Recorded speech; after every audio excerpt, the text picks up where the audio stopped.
कैसे हो आप सब। एक बार फिर से आपका स्वागत है मेरा दूरदर्शन मेरा विद्यालय में। आशा करता हूँ आपको जो ये घर पर विद्यालय का अनुभव मिल रहा है आप उसे बहुत एंजॉय कर रहे होंगे और एंजॉयमेंट के साथ साथ आपकी पढ़ाई भी हो रही होगी। आप सभी ने अपना कॉपी और कलम तो ले ही लिया होगा। तो इस कक्षा में भी अगर आपके मन में आज के विषय के संबंध में कोई जिज्ञासा या प्रश्न हो तो उसे नोट करते जाना है। दोस्तों, आज के इस एपिसोड में हम कक्षा 11 के रसायन शास्त्र यानी केमिस्ट्री विषय के रसायन विज्ञान की कुछ मूल अवधारणाएं के बारे में जानेंगे और भौतिक यानी फिजिक्स के पाठ भौतिक जगत, मात्रक और मापन के संबंध में जानकारी प्राप्त करेंगे। कक्षा 12वीं के तो केमिस्ट्री के ठोस अवस्था यानी सॉलिड स्टेट के बारे में आपको जानकारी देंगे और उसके बाद फिजिक्स यानी भौतिकी के विद्युत आवेश तथा क्षेत्र के बारे में आपको जानकारी दी जाएगी। तो आइए शुरू करते हैं आज का एपिसोड। नमस्कार दोस्तों, रसायन विज्ञान की कुछ मूल अवधारणाएं का भाग 2। तो चलिए देखते हैं कि हम इस वीडियो में क्या पढ़ने वाले हैं। द्रव के गुणधर्म और उनका मापन, वैज्ञानिक संकेतन।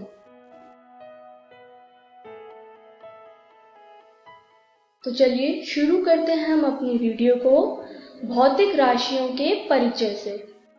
क्या आप भौतिक राशियों के बारे में जानते हैं?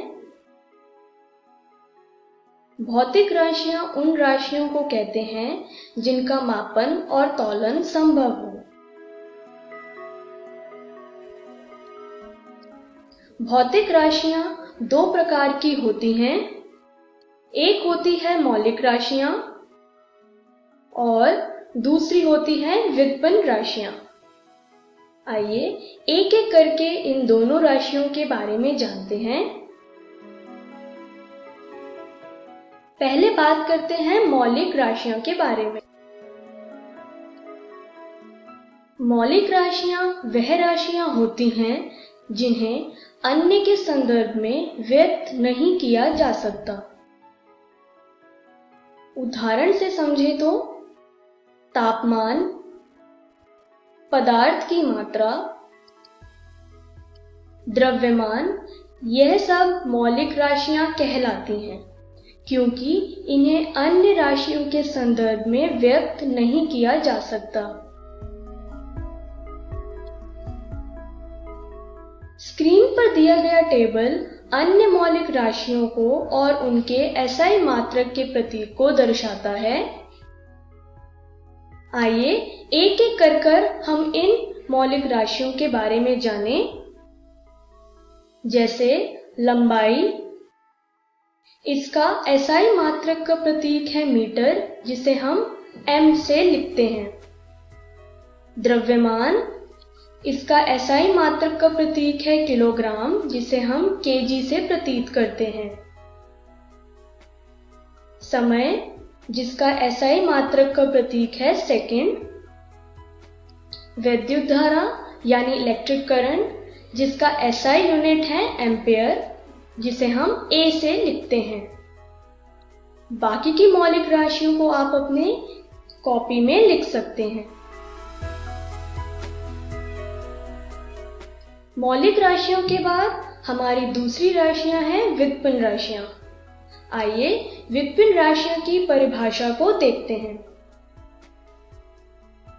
व्युत्पन्न राशियां वह राशियां होती हैं जिन्हें अन्य के संदर्भ में व्यक्त किया जा सकता है।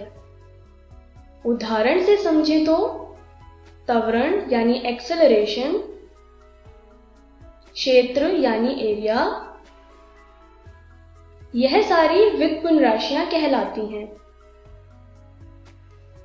स्क्रीन पर दिया गया टेबल अन्य व्युत्पन्न राशियों को दर्शाता है और उनके एसआई मात्रक का प्रतीक भी दर्शा रहा है। जैसे त्वरण, जिसका एसआई मात्रक का प्रतीक है मीटर पर सेकंड स्क्वायर। घनत्व यानी डेंसिटी, जिसका SI मात्रक का प्रतीक है किलोग्राम पर मीटर क्यूब। दाब यानी प्रेशर, जिसका SI यूनिट या SI मात्रक का प्रतीक है पास्कल। बाकी की व्युत्पन्न राशियां आप अपनी कॉपी में लिख सकते हैं।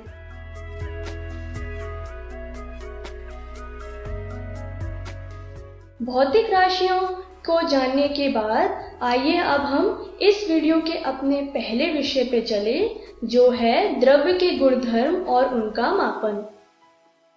द्रव्य के गुणधर्मों को मापने की दो प्रक्रिया दी गई।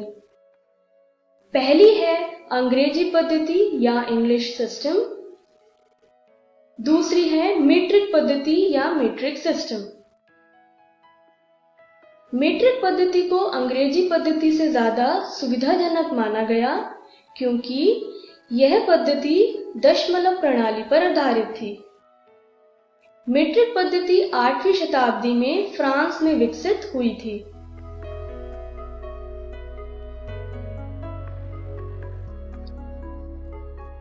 आइए अब बात करते हैं मात्रकों की अंतरराष्ट्रीय पद्धति यानी SI यूनिट के बारे में, जो कि मीट्रिक पद्धति का ही एक महत्वपूर्ण भाग है। मात्रकों की अंतरराष्ट्रीय पद्धति यानी SI यूनिट एक आधुनिक प्रणाली है जो पुराने मीट्रिक सिस्टम पर आधारित है।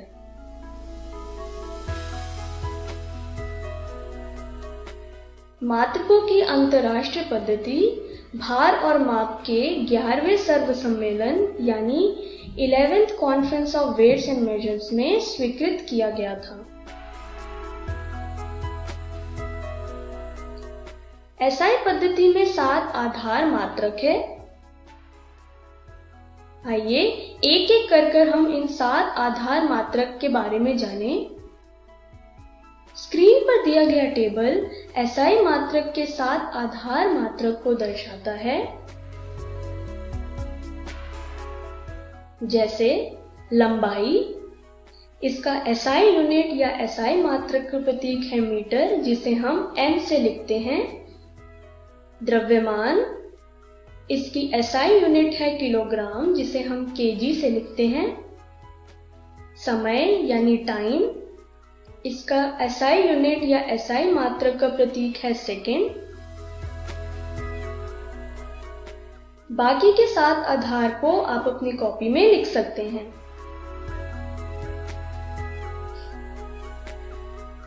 आइए अब बात करते हैं SI पद्धति में प्रयुक्त पूर्व लगन के बारे में। पूर्व लगन का उपयोग SI इकाइयों के दशमलव गुणांकों को बनाने में किया जाता है। कुछ पूर्व लगन के बारे में आइए जानते हैं,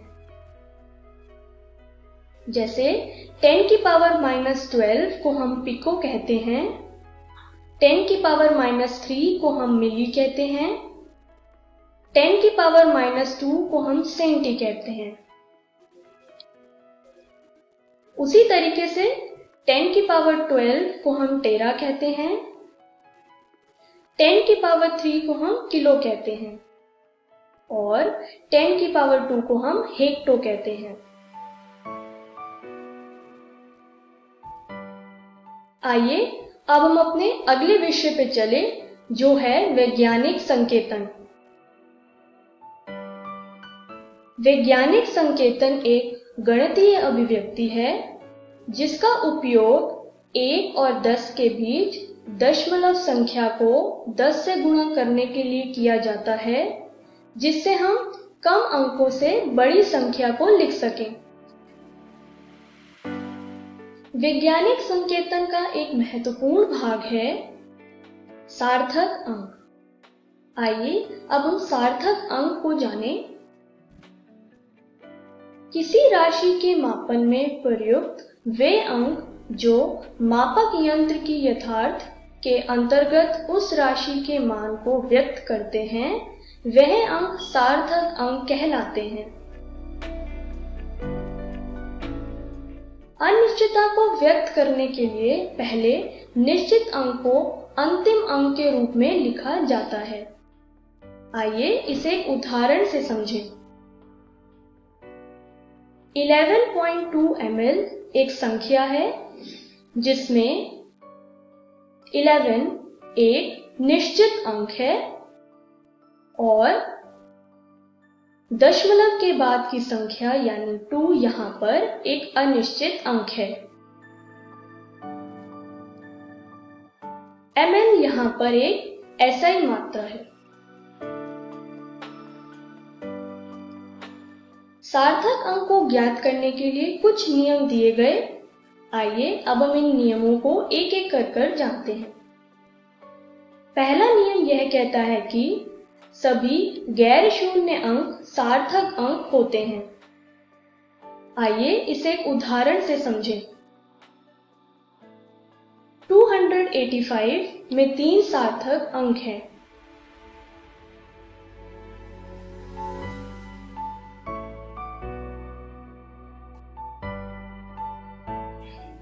प्रथम गैर शून्य अंक से पहले आने वाले शून्य सार्थक अंक नहीं होते हैं। ऐसे शून्य केवल दशमलव की स्थिति को बनाते हैं। आइए इसे एक उदाहरण से समझें।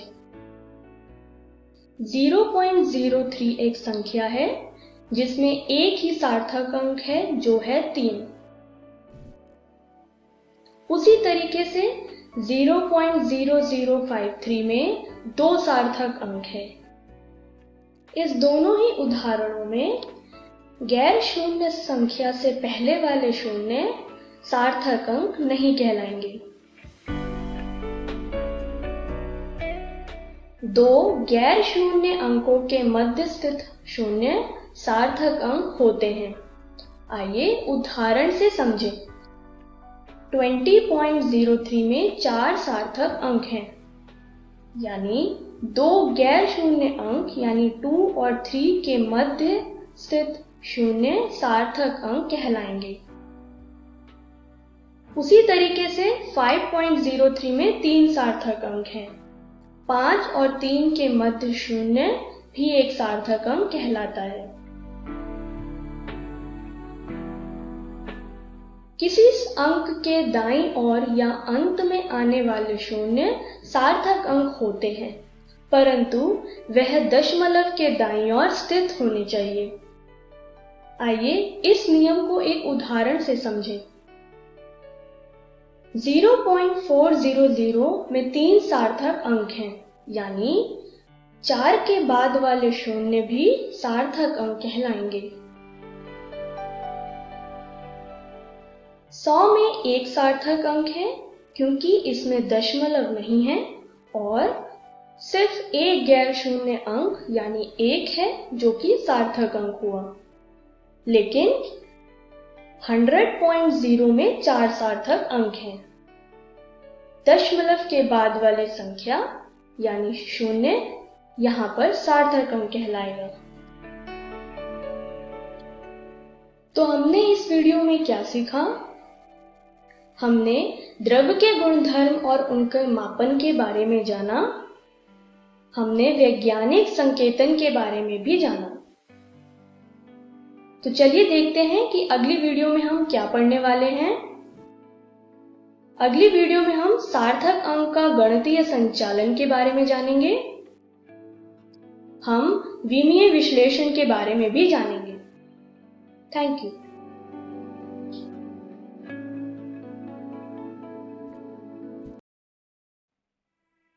नमस्कार दोस्तों, आज हम शुरू करने जा रहे हैं कक्षा 11वीं के भौतिकी का अध्याय मात्रक एवं मापन भाग 2।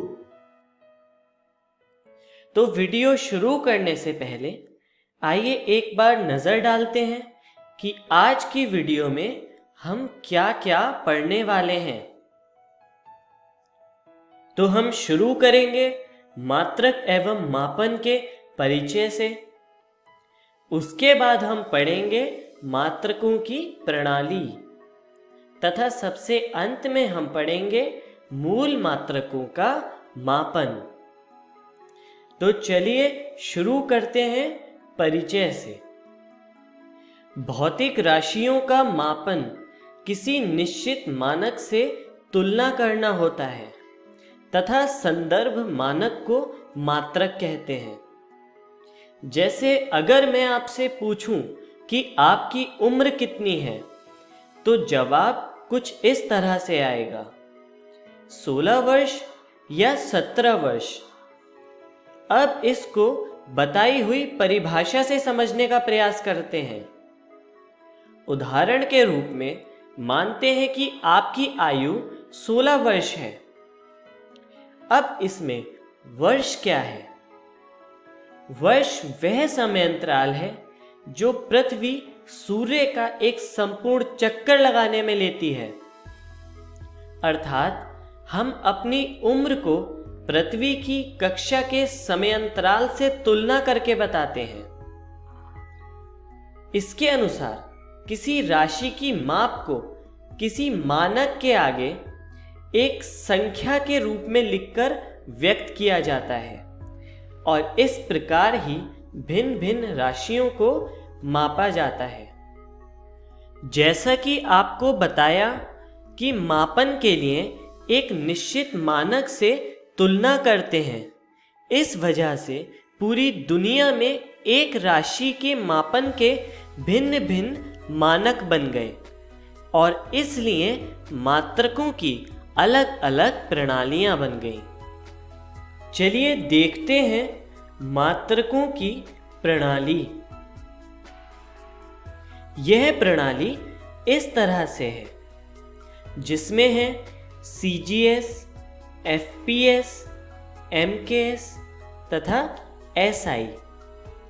इन प्रणालियों के लिए लंबाई, द्रव्यमान तथा समय के मात्रक इस प्रकार हैं। भौतिक जगत की दुनिया में पहले CGS, FPS तथा MKS प्रणालियां आई थीं और फिर पूरे विश्व में एक मुख्य प्रणाली बनाने का निर्णय लिया गया, जिसके बाद SI प्रणाली आई, जिसका अर्थ है सिस्टम इंटरनेशनल। चलिए अब हम आगे बढ़ते हैं और मूल मात्रकों को समझते हैं।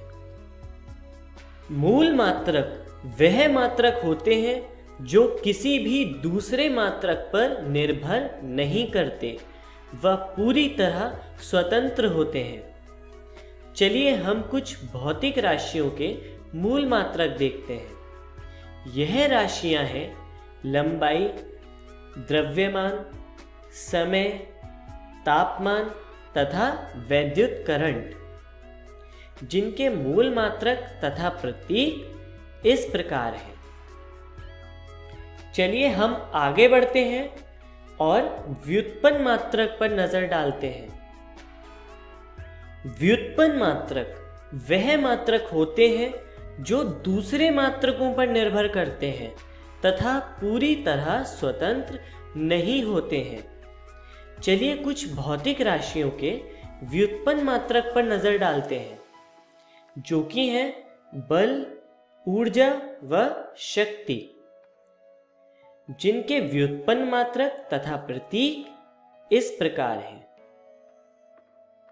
चलिए अब हम आगे चलते हैं और लंबाई के मापन पर नजर डालते हैं।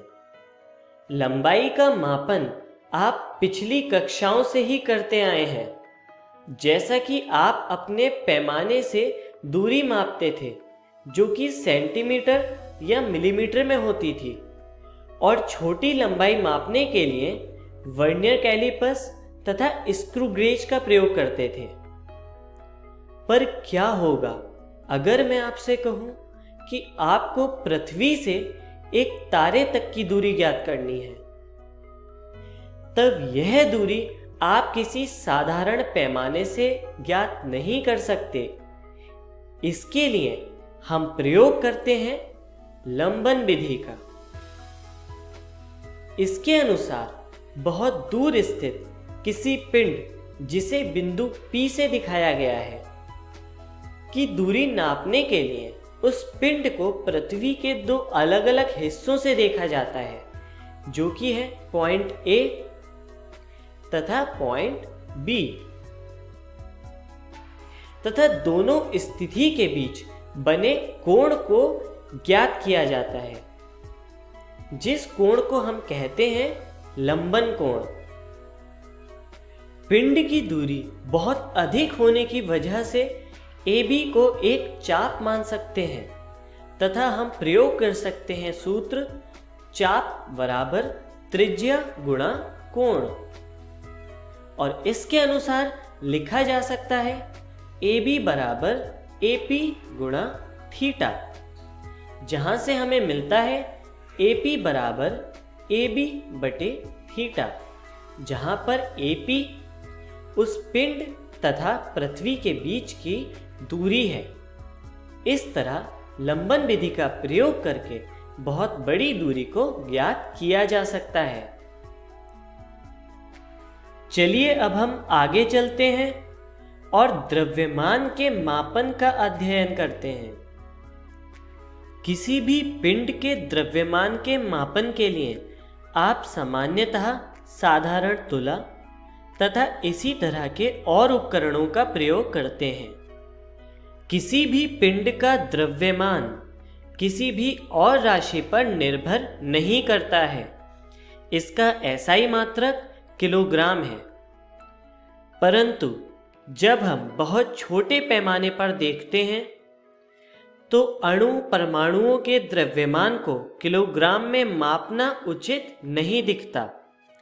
इसलिए इसे मापने के लिए एकीकृत परमाणु सहित मात्रक का प्रयोग किया जाता है।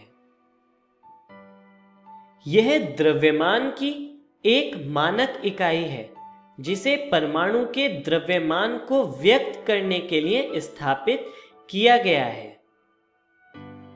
इसके अनुसार 1U बराबर 1/12 कार्बन 12 परमाणु का द्रव्यमान, जहां पर 1U का मतलब है 1 एटॉमिक यूनिट, जो एकीकृत परमाणु सहित मात्रक की यूनिट है। चलिए अब हम आगे चलते हैं और समय के मापन पर नजर डालते हैं। जैसा कि हमने कुछ देर पहले एक उदाहरण में आपकी उम्र के साथ समय को समझा था, इसी प्रकार वर्ष के साथ साथ समय के बहुत से अन्य मात्रक भी होते हैं जिनके सहारे आप घड़ी में समय देखते हैं, तथा यदि अगर घड़ी ना हो तो आप दिन और रात से समय का अंदाजा लगाते हैं। पर यदि हमें समय को बहुत शुद्धता से मापना हो तो उसके लिए हम परमाणुवीय मानक का प्रयोग करते हैं। इसके अनुसार समय एक सीजियम परमाणु में उत्पादित आवधिक कंपन पर आधारित है। मतलब एक सीजियम परमाणु कंपन करने में जितना समय लेता है उस समय की तुलना से इस मानक का निर्माण किया गया है। चलिए हम आगे चलते हैं और मापन में त्रुटियों के बारे में पढ़ते हैं। किसी भी मापक यंत्र द्वारा हर माप के परिणाम में कुछ अनिश्चितता होती है। इस अनिश्चितता को त्रुटि कहा जाता है। अर्थात मापन एक प्रक्रिया है जिसकी वजह से यह स्पष्ट रूप से पता चलता है कि मापन में कुछ अनिश्चितता आना सामान्य है, और इस अनिश्चितता को ही त्रुटि कहते हैं। इनको कुछ इस तरह से बांटा गया है, जो कि है क्रमबद्ध त्रुटि मतलब सिस्टमैटिक एरर, और यादृच्छिक त्रुटि मतलब रैंडम एरर।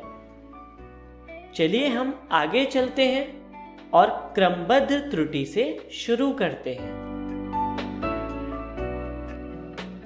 क्रमबद्ध त्रुटियां वह त्रुटियां होती हैं जो धनात्मक या ऋणात्मक में से किसी एक दिशा में अग्रसर होती हैं।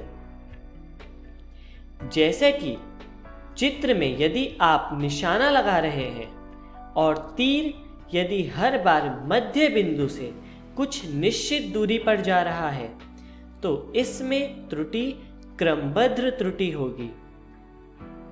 चलिए हम आगे बढ़ते हैं और यादृच्छिक त्रुटि के बारे में पढ़ते हैं। मापन के दौरान अनियमित रूप से होने वाली त्रुटि को यादृच्छिक त्रुटि कहते हैं। चलिए इसको भी चित्र के माध्यम से समझते हैं।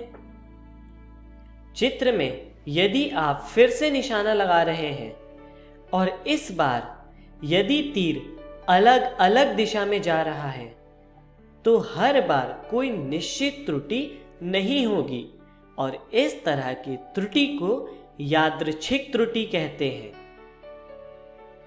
चलिए अब हम आगे बढ़ते हैं और जानते हैं कि इस वीडियो में हमने क्या क्या सीखा। सबसे पहले हमने पढ़ा भौतिकी का परिचय, उसके बाद हमने जाना प्रकृति में मूल बल तथा भौतिक नियमों की प्रकृति, तथा सबसे अंत में हमने पढ़ा मात्रक और मापन का परिचय।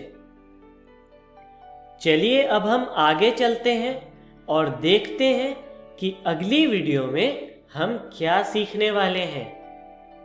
तो अगली वीडियो में हम पढ़ेंगे त्रुटि विश्लेषण तथा सार्थक अंक।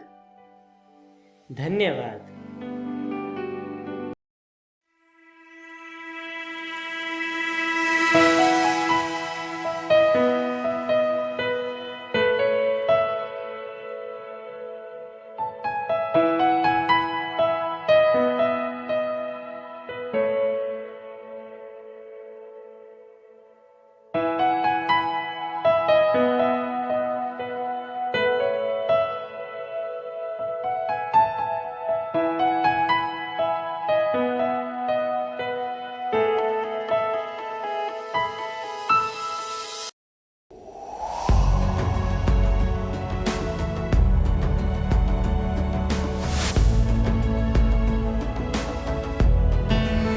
हेलो इंडिया, नमस्कार।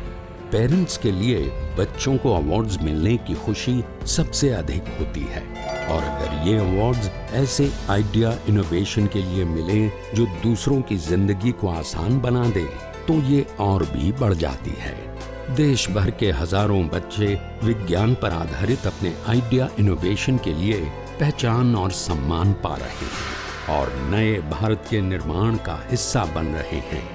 आप भी 6ठी से 10वीं कक्षा में पढ़ रहे अपने बच्चों को DST और NIF द्वारा आयोजित इंस्पायर अवार्ड्स मानक में भाग लेने के लिए प्रेरित करें। अधिक जानकारी के लिए गूगल करें इंस्पायर अवार्ड्स मानक।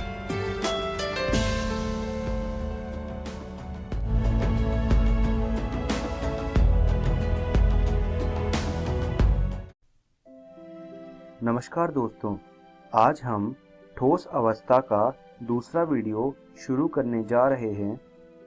वीडियो शुरू करने से पहले आइए देखते हैं आज हम कौन कौन से विषयों को पढ़ने वाले हैं। सबसे पहले हम एकक कोशिकाओं में अवयवी कणों की संख्या के बारे में पढ़ेंगे। उसके बाद हम रिक्ति के बारे में पढ़ेंगे। आइए शुरू करते हैं एकक कोशिकाओं में अवयवी कणों की संख्या से। सबसे पहले शुरू करते हैं आद्य घनीय एकक कोशिका में अवयवी कणों की संख्या।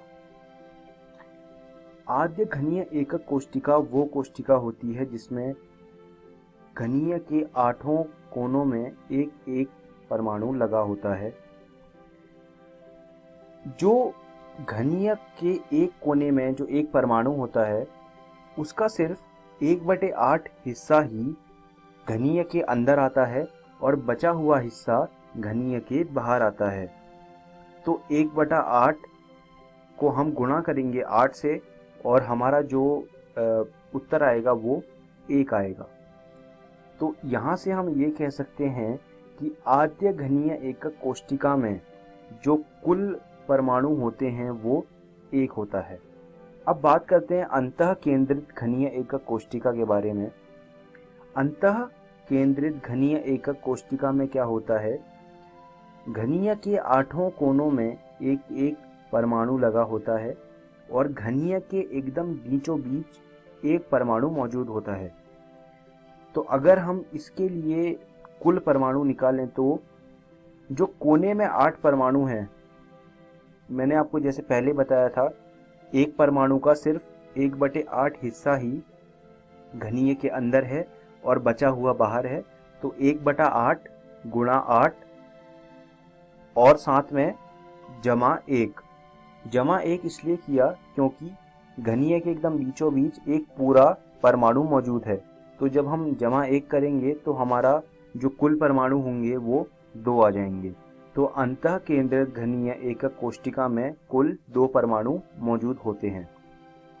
अब बात करते हैं फलक केंद्रित घनीय एकक कोशिका में कितने परमाणु होते हैं।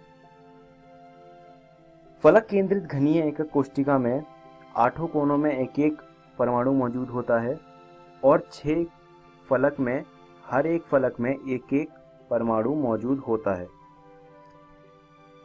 अब यहाँ से अगर हम कुल परमाणु निकालें तो 1/8 गुणा 8 ये कोनों का, जमा 1/2 गुणा 6, जो फलक में परमाणु मौजूद है उसमें एक परमाणु का सिर्फ आधा हिस्सा ही घनीय के अंदर आता है और आधा हिस्सा घनीय के बाहर आता है। तो इसलिए 1/2 क्योंकि आधा आ रहा है अंदर, गुणा 6 इसलिए क्योंकि कुल वहां पर 6 परमाणु मौजूद हैं। तो 1/2 गुणा 6, जब हम इसके हिसाब से कुल परमाणु निकालते हैं तो हमारे कुल परमाणु 4 आ जाते हैं। तो आपने देखा होगा तीनों तरह के घनीय एकक कोशिका में जो फलक केंद्रित घनीय एकक कोशिका है उसमें जो कुल परमाणु की संख्या है वो सबसे ज़्यादा है। इस बात को आप ध्यान रखिए, ये अक्सर पूछा जाता है इम्तिहानों में। अब बात करते हैं एकक कोशिका में रिक्ति। देखिए, रिक्ति वो स्थान होता है जो खाली होता है। किसी भी एकक कोशिका में कुछ स्थान वो होता है जो परमाणु से भरा होता है, साथ ही साथ कुछ स्थान ऐसे भी होते हैं जो खाली होते हैं। तो खाली स्थानों को हम रिक्ति कहते हैं। अब रिक्ति के 2 प्रकार होते हैं। जो पहला प्रकार होता है उसे कहते हैं चतुष्फलकीय रिक्ति और जो दूसरा प्रकार होता है वो अष्टफलकीय रिक्ति। आइए एक एक करके जानते हैं कि ये क्या होती हैं। चतुष्फलकीय रिक्ति, जैसा कि आप नाम से ही देख पा रहे हैं कि चतुष्फलकीय मतलब 4 परमाणुओं से घिरी हुई। तो चतुष्फलकीय रिक्ति वो रिक्ति होती है जो 4 परमाणु से घिरी होती है। जैसा आप चित्र में देख पा रहे हैं कि 4 परमाणु हैं 4 कोनों में और बीच में जो है एक रिक्ति बन रही है। तो इस तरह की जो रिक्तियां होती हैं इन्हें चतुष्फलकीय रिक्ति कहा जाता है। अब बात करते हैं अष्टफलकीय रिक्ति के बारे में। जब 6 परमाणुओं के बीच में एक खाली स्थान छूट जाता है उसे अष्टफलकीय रिक्ति कहते हैं, या फिर इसे अन्य शब्दों में हम ये भी कह सकते हैं कि यह रिक्ति, अष्टफलकीय रिक्ति, वह रिक्ति होती है जो 6 परमाणुओं से घिरी होती है। चतुष्फलकीय रिक्ति और अष्टफलकीय रिक्ति बहुत ही महत्वपूर्ण चीज़ें हैं इस पूरे अध्याय में। तो आप इन 2 चीज़ों को अच्छे से पढ़ के जाइएगा। अब बात करते हैं रिक्ति की संख्या। तो जैसे चतुष्फलकीय रिक्ति और अष्टफलकीय रिक्तियां होती हैं तो हम उनकी संख्या भी निकाल सकते हैं। उनकी संख्या निकालने का एक बहुत ही आसान सा तरीका है जो आज मैं आपको बताने जा रहा हूँ। चतुष्फलकीय रिक्तियों की संख्या जो है वो एकक कोशिका में कुल परमाणु की संख्या की दुगनी होती है। मतलब जैसे किसी एकक कोशिका में कुल परमाणु 4 हैं तो उसमें जो चतुष्फलकीय रिक्तियां होंगी वो 8 होंगी, वो दुगनी हो जाएंगी कुल परमाणु की संख्या के। वहीं अगर बात करें कि अष्टफलकीय रिक्तियां, तो अष्टफलकीय रिक्ति की संख्या एकक कोष्टिका में कुल परमाणु की संख्या के बराबर होती है।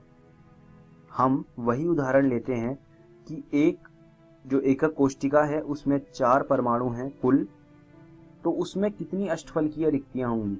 तो उसमें जो अष्टफलकीय रिक्तियां होंगी वो 4 ही होंगी। तो अब हम अपनी वीडियो के अंत की तरफ बढ़ रहे हैं, तो आइए जानते हैं कि आज की इस वीडियो में हमने क्या क्या चीज़ें सीखी। सबसे पहले हमने पढ़ा एकक कोष्टिकाओं में अवयवी कणों की संख्या के बारे में। फिर उसके बाद हमने रिक्ति के बारे में पढ़ा, और मैं आपको ये सुझाव देना चाहता हूँ कि जो भी चीज़ें मैंने आपको आज पढ़ाई हैं ये आप रसायन विज्ञान की जो एनसीईआरटी है भाग 1, उससे आप ये चीज़ें दोबारा घर जाके पढ़िएगा और कुछ प्रश्न भी करके आइएगा अगली क्लास में जब आप आएंगे। तो अब देखते हैं कि अगली वीडियो में हम क्या क्या पढ़ने वाले हैं। तो अगली वीडियो में हम सबसे पहले संकुलन क्षमता के बारे में पढ़ेंगे, उसके बाद हम ठोसों में अपूर्णताएं के बारे में पढ़ेंगे। तो धन्यवाद दोस्तों।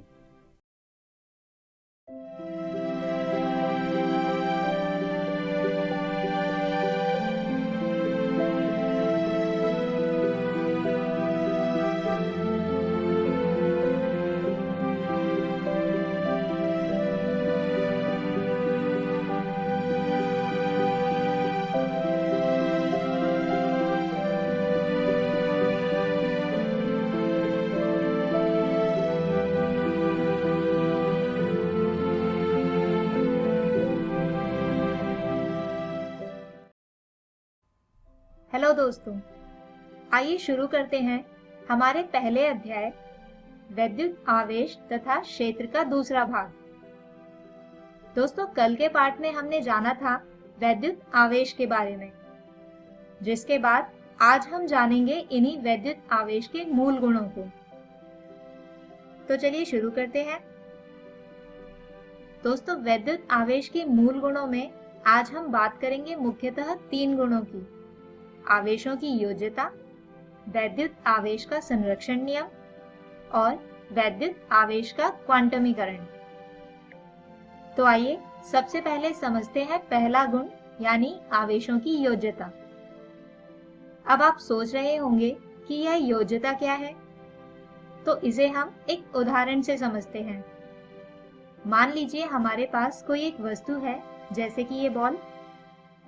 अब मान लीजिए कि इस बॉल पर कुल 4 आवेश Q1, Q2, Q3 तथा Q4 उपस्थित हैं, और मान लीजिए कि इस वस्तु यानी बॉल पर कुल आवेश को बड़े Q से दर्शाया जाता है। तो यह कुल आवेश यानी Q वस्तु पर उपस्थित सभी आवेशों का योग होगा। मतलब Q बराबर Q1 जमा Q2 जमा Q3 जमा Q4। अब मान लीजिए कि Q1 5 कूलम, Q2 1 कूलम तथा Q3 और Q4 ऋणात्मक 3 तथा ऋणात्मक 2 कूलम है। तो आवेशों की योज्यता नियम के अनुसार कुल आवेश Q बराबर होगा 5 जमा 1 घटा 3 घटा 2 के, जिसे हल करने पर Q आता है धनात्मक 1 कूलम के। यानी आवेशों की योज्यता का अर्थ है किसी वस्तु पर कुल आवेश वस्तु पर उपस्थित आवेशों का उनके चिन्ह के अनुसार योग होना। चलिए अब बात करते हैं आवेशों के दूसरे मूल गुण, यानी वैद्युत आवेश का संरक्षण नियम। इसे समझते हैं। मान लीजिए हमारे पास 2 छड़ हैं, जिसमें से किसी एक छड़ पर कुछ आवेश उपस्थित है, और यह दोनों ही छड़ मिलकर बनाती हैं एक निकाय यानी सिस्टम। तो हम देख सकते हैं कि इस निकाय का कुल आवेश है 3 कूलम। अब मान लीजिए कि यह आवेश किसी कारण एक छड़ से दूसरी छड़ पर स्थानांतरित हो जाता है, और जैसा कि हमने पहले ही कहा था कि पूरा निकाय इन दोनों छड़ों को मिलाकर बनता है, तो अब अगर आप देखें तो इस निकाय के कुल आवेश जो स्थानांतरण से पहले 3 कूलम था, आवेशों के स्थानांतरण के बाद भी 3 कूलम ही है। यानी इस पूरी क्रिया में दूसरी छड़ आवेशित भी हो गई, किंतु निकाय का कुल आवेश उतना ही रहा। यानी किसी भी निकाय का कुल आवेश संरक्षित रहता है, अर्थात आवेश को न तो बनाया जा सकता है और न ही नष्ट किया जा सकता है। इसे केवल एक वस्तु से दूसरी वस्तु पर स्थानांतरित किया जा सकता है। चलिए आगे बढ़ते हैं और समझते हैं आवेशों का तीसरा मूल गुण, जो है आवेशों का क्वांटमीकरण। दोस्तों, इसे समझने से पहले हम जरा अपने दिमाग पर जोर डालकर यह याद कर लेते हैं कि किसी वस्तु को आवेशित किस किस प्रकार से किया जा सकता था। तो अगर आपको हमारा पिछला वीडियो याद होगा तो आप आसानी से बता सकते हैं कि किसी वस्तु को आवेशित करने की कुल 3 विधियां हैं: संपर्क द्वारा आवेशन, घर्षण द्वारा आवेशन और प्रेरण द्वारा आवेशन, जिसे हमने हमारे पिछले वीडियो में बताया था। अब आप सोच रहे होंगे कि मैंने आपको इन्हें याद करने को क्यों कहा। तो दोस्तों, इन तीनों ही विधियों में आवेश का स्थानांतरण होता है, और जैसा कि हम जानते हैं कि वस्तु में आवेश का वाहक होता है इलेक्ट्रॉन, तो यकीनन स्थानांतरण के समय एक पूरा इलेक्ट्रॉन ही एक से दूसरी वस्तु पर चला जाता है, न कि कोई आधा अधूरा इलेक्ट्रॉन। और दोस्तों, जैसा कि हम जानते ही हैं कि एक इलेक्ट्रॉन पर कुल आवेश होता है 1.6 गुणा 10 की घात ऋणात्मक 19 कूलम। यानी किसी भी वस्तु पर उत्पन्न आवेश Q को ज्ञात करने के लिए हमें बस उस वस्तु पर आए इलेक्ट्रॉन की संख्या जाननी है, और उस संख्या और इलेक्ट्रॉन का आवेश का गुणनफल हमें बताएगा वस्तु पर कुल आवेश की मात्रा, यानी Q बराबर NE, जहां Q वस्तु का कुल आवेश, N वस्तु पर उत्पन्न कुल इलेक्ट्रॉन तथा E एक इलेक्ट्रॉन का आवेश है। और दोस्तों, यही कहलाता है आवेश का क्वांटमीकरण, जिसके अनुसार कुल आवेश एक इलेक्ट्रॉन के आवेश का किसी वास्तविक पूर्ण संख्या का गुणज होता है। चलिए अब इसी नियम पर आधारित एक प्रश्न समझते हैं। एक प्लास्टिक की छड़ को ऊन से रगड़ने पर उसमें ऋणात्मक 8 गुणा 10 की घात ऋणात्मक 7 कूलम आवेश उत्पन्न होता है। ऊन से प्लास्टिक की छड़ पर स्थानांतरित होने वाले इलेक्ट्रॉन की संख्या क्या होगी? तो दोस्तों, जैसा कि प्रश्न में दिया गया है कि छड़ को ऊन से रगड़ने पर कुल आवेश यानी Q उत्पन्न होता है, जो बराबर है ऋणात्मक 8 गुणा 10 की घात ऋणात्मक 7 कूलम के। अब वैद्युत आवेश के क्वांटमीकरण द्वारा हम लिख सकते हैं कि Q बराबर है NE के। और दोस्तों, क्योंकि हमें निकालना है N यानी इलेक्ट्रॉन की संख्या, तो वो बराबर होगी Q बटे E के। चलिए अब इस समीकरण में हम Q तथा E का मान रख देते हैं और इसे हल करते हैं। तो इसे हल करने पर N बराबर आता है 5 गुणा 10 की घात 12 के, यानी कुल इलेक्ट्रॉन 5 गुणा 10 की घात 12 होंगे। तो दोस्तों, हमारे आज के इस वीडियो में हमने वैद्युत आवेश के 3 मूल गुण जाने, जो थे आवेशों की योज्यता, वैद्युत आवेश का संरक्षण नियम और वैद्युत आवेश का क्वांटमीकरण। तो दोस्तों, हम आशा करते हैं कि आज का यह वीडियो आपको समझ आया होगा। दोस्तों, कल के वीडियो में हम जानेंगे आवेशों के बीच लगने वाले बल और कूलाम नियम के बारे में। तब तक आप अपने घर जाकर आज के वीडियो में पढ़ाए गए विषयों को अपनी पाठ्यपुस्तक से दोहराएं। धन्यवाद।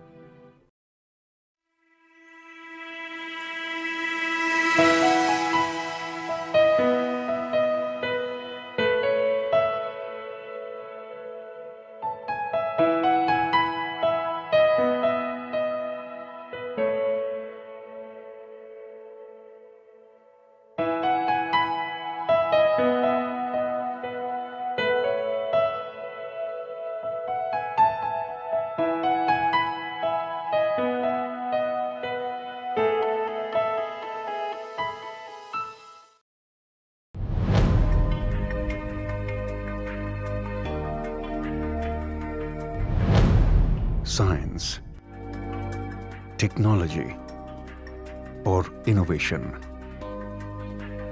बदलता भारत, एक नया भारत। बदलते भारत की इस तस्वीर में बच्चे भी अपने इनोवेशन से रंग भर रहे हैं। बच्चों के नए नए आइडिया बड़ी बड़ी समस्याओं का समाधान सुझा रहे हैं। जैसे अंडमान और निकोबार के सयन अख्तर शेख ने गैस सिलेंडर के कैप को आसानी से खोलने का औजार बनाया है। और मध्य प्रदेश की रहने वाली सुलोचना काकोडिया ने एक अनोखी ऑटोमेटिक टॉयलेट क्लीनिंग मशीन बनाई है।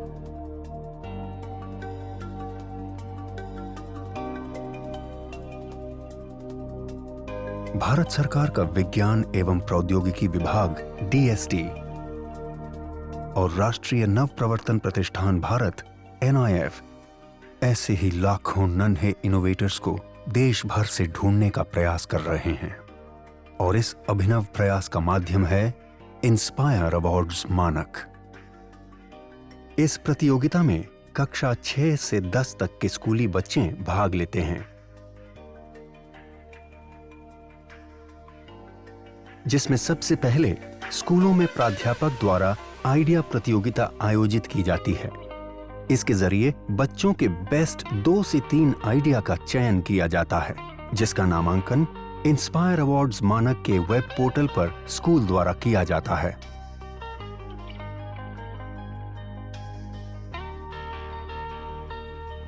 प्रतियोगिता में देश भर से लाखों विचारों को एकत्र किया जाता है। फिर 1 लाख सर्वश्रेष्ठ विचारों का चयन कर उन्हें प्रोटोटाइप बनाने के लिए 10,000 रुपए की आर्थिक सहायता दी जाती है।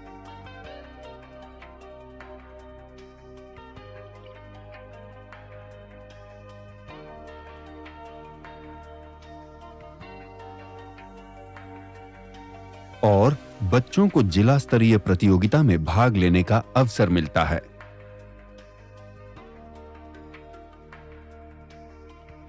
इसके बाद 10,000 आइडिया को राज्य स्तरीय प्रदर्शनी में भाग लेने का मौका मिलता है, जहां से श्रेष्ठ 1000 आइडिया को राष्ट्र स्तरीय प्रतियोगिता के लिए चयनित किया जाता है। इन आइडिया के प्रोटोटाइप को बेहतर बनाने के लिए NIF देश के विभिन्न तकनीकी संस्थानों के सहयोग से मेंटरिंग वर्कशॉप के जरिए विद्यार्थियों को मदद और तकनीकी सलाह उपलब्ध कराता है।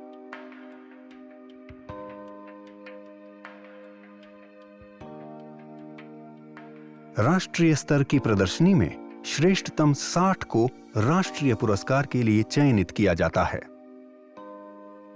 NIF चयनित सभी 60 प्रोटोटाइप की उपयोगिता, व्यावसायिकता की संभावनाओं की जांच कर उसे DST और अपनी अन्य योजनाओं से जोड़ने का प्रयास करता है।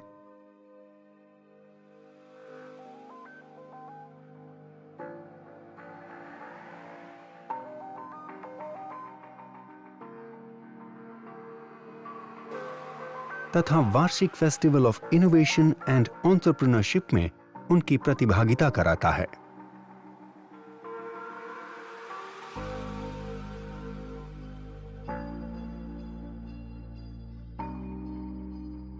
अधिक जानकारी के लिए www.inspireawards-dst.gov.in पर जाएं। आइए लाखों विद्यार्थियों को भविष्य के इनोवेटर्स बनने में हम भी मदद करें और उन्हें कुछ नया और बेहतर करने के लिए प्रेरित करें और इन बच्चों के आइडिया के जरिए एक नया भारत बनाएं। इंस्पायर अवार्ड्स मानक, Inspiring Innovators of Tomorrow. Million Minds Augmenting National Aspiration and Knowledge.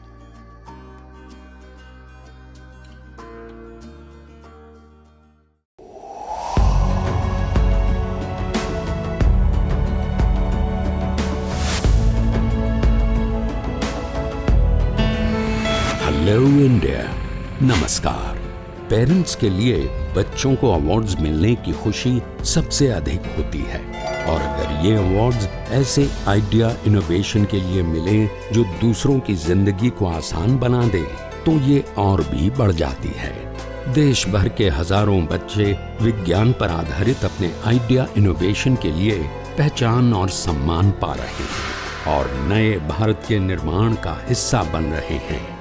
आप भी 6ठी से 10वीं कक्षा में पढ़ रहे अपने बच्चों को DST और NIF द्वारा आयोजित इंस्पायर अवार्ड्स मानक में भाग लेने के लिए प्रेरित करें। अधिक जानकारी के लिए गूगल करें इंस्पायर अवार्ड्स मानक।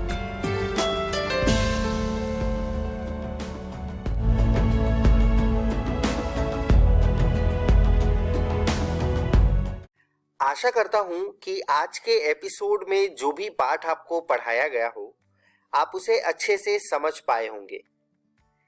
यदि कोई सवाल आपके मन में आया हो तो उसे उन्नयन ऐप पर आप पोस्ट करके अपने जवाब को जान सकते हैं या फिर आप हमें ईमेल भी कर सकते हैं स्क्रीन पर दिए गए ईमेल आईडी पे। यह वीडियो BEPC की वेबसाइट पर भी उपलब्ध है। वेबसाइट नोट कर लीजिए बच्चों, www.bepcssa.in। जब आप इस वेबसाइट पर जाएंगे तो डिजिटल लर्निंग वाले सेक्शन में जाकर आप इस वीडियो को देख सकते हैं। मिलते हैं बच्चों अगले एपिसोड में कुछ और रोचक पाठ के साथ। तब तक के लिए घर में रहिए, सुरक्षित रहिए और पढ़ते रहिए। बाय बाय बच्चों।